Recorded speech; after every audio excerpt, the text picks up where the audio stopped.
I had came home from work and I checked my DMs on Instagram and somebody sent me a video of them kissing from the night before, and I had just got home at like I think like 8 or 7:30 from work PM. But I guess it was from the night before.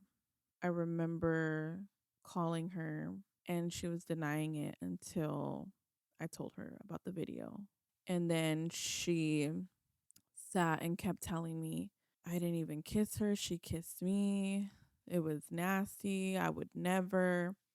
I didn't even want to kiss her. And it kind of just turned into the blame game after that. But I knew she was lying. Like, I knew she was bullshitting. I feel like I'm really different now. I feel like there's a lot of boundaries that I set between me with friendships and friendships being around my family, not even just around my man, but even around my kids. I feel like I'm more because of everything that has happened. I don't really allow people in my home the way that I used to anymore, other than family.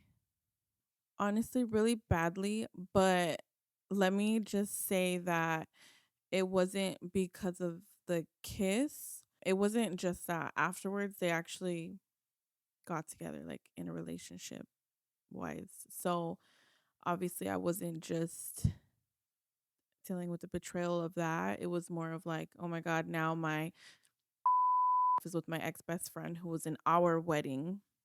That was one of my bridesmaids.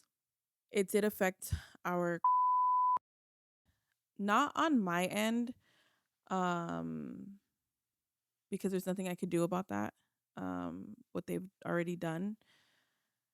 But I think that she was very um comfortable.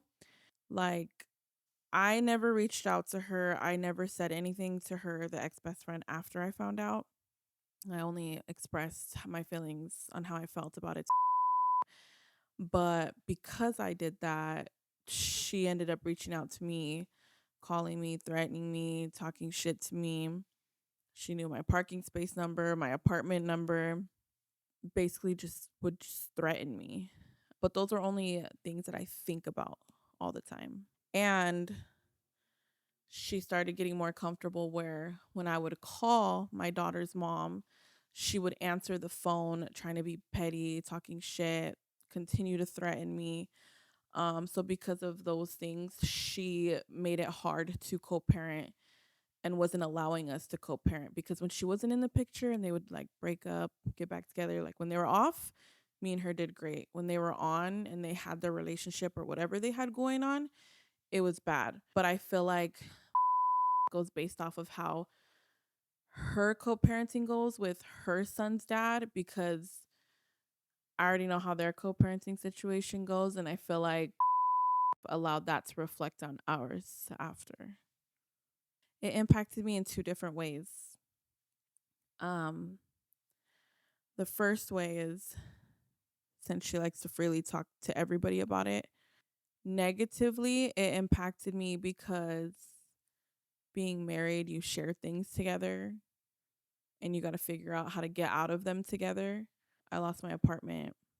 I lost my car. Obviously the divorce and I share my child with her.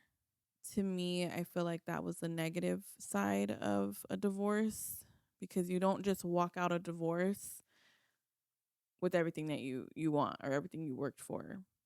Because obviously everything was in both of our names. But um I had even though I had those few things and that might seem like crazy bad things to people and they might look at me like, "Oh my god, she lost this, she lost that." Whatever, but I gained a lot after that divorce. I feel like I found myself again. I started taking care of myself more. I started going to the gym a lot. I had lost a lot of weight. I had got out of my postpartum depression.